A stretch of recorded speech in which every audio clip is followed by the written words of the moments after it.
জাহাজ ও রিসোর্ট ব্যবসায়ীরা Saint Martin নিয়ে নানা অপপ্রচার চালাচ্ছে বলে মন্তব্য করেছেন পরিবেশ, বন ও জলবায়ু পরিবর্তন বিষয়ক উপদেষ্টা সৈয়দা রিজওয়ানা হাসান।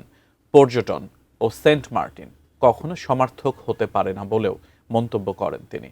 সকালে সেন্ট মার্টিন দ্বীপের মাস্টার প্ল্যান নিয়ে আয়োজিত এক কর্মশালায় তিনি এসব কথা বলেন। কর্মশালায় 10 বছর মেয়াদী সেন্ট মার্টিন মাস্টার প্ল্যানের নানা দিক তুলে ধরা হয়। দায়িত্ব নেয়ার পরপরই দেশের একমাত্র প্রবাল দ্বীপ সেন্ট মার্টিনে যথেচ্ছ পর্যটনে লাগাম টানে অন্তর্বর্তীকালীন সরকার। প্রায় 1.5 বছরে যার সুফল পাওয়া গেছে বলে দাবি পরিবেশ, বন ও জলবায়ু পরিবর্তন বিষয়ক মন্ত্রণালয়ের। তারা বলছে এরই মধ্যে প্রাকৃতিকভাবে কিছুটা সেরে উঠেছে সেন্ট মার্টিনের পরিবেশ, ফিরতে শুরু করেছে জীববৈচিত্র্য। গত নভেম্বরে প্রবাল দ্বীপটির 10 বছর মেয়াদী মাস্টার প্ল্যানের খসড়া প্রণয়ন করে সরকার। পরিবেশবাদী ও সর্বসাধারণের জন্য সেই খসড়া উন্মুক্ত করা হয় মন্ত্রণালয়ের ওয়েবসাইটে।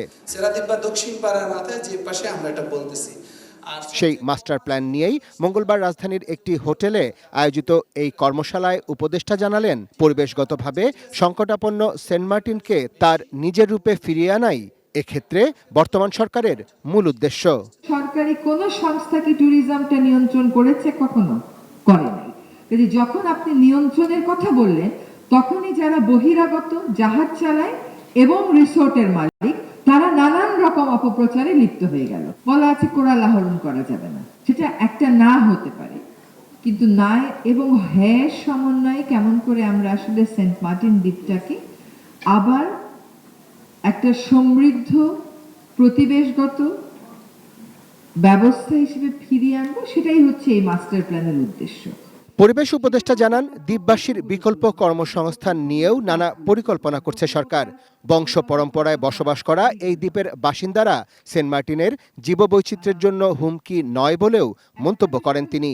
আপনাদের কর্মসংস্থান নিশ্চিত করার জন্য আমাদের প্রয়াস, আপনাদের দ্বীপে বর্জ্য ব্যবস্থাপনা ভালো করার জন্য আমাদের প্রয়াস, এবং আপনাদের যাতে ট্যুরিজম নিয়ন্ত্রণের কারণে যে ক্ষতিটা হচ্ছে অর্থনৈতিক, সেই স্বল্পকালীন ক্ষতিটা দীর্ঘমেয়াদী প্রকল্পের মাধ্যমে, কর্মসূচির মাধ্যমে আমরা পুষিয়ে দিতে পারি, সেটার প্রয়াস।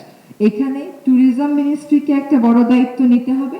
আর তাই দ্বীপবাসীকে সঙ্গে নিয়েই প্রবাল দ্বীপটির পরিবেশ সুরক্ষা এবং টেকসই ব্যবস্থাপনা নিশ্চিত করতেই সরকার কাজ করছে বলেও জানান পরিবেশ উপদেষ্টা। সেন্ট মার্টিনও বাঁচবে, সেন্ট মার্টিনের উপর নির্ভরশীল জনগোষ্ঠীও বাঁচবে।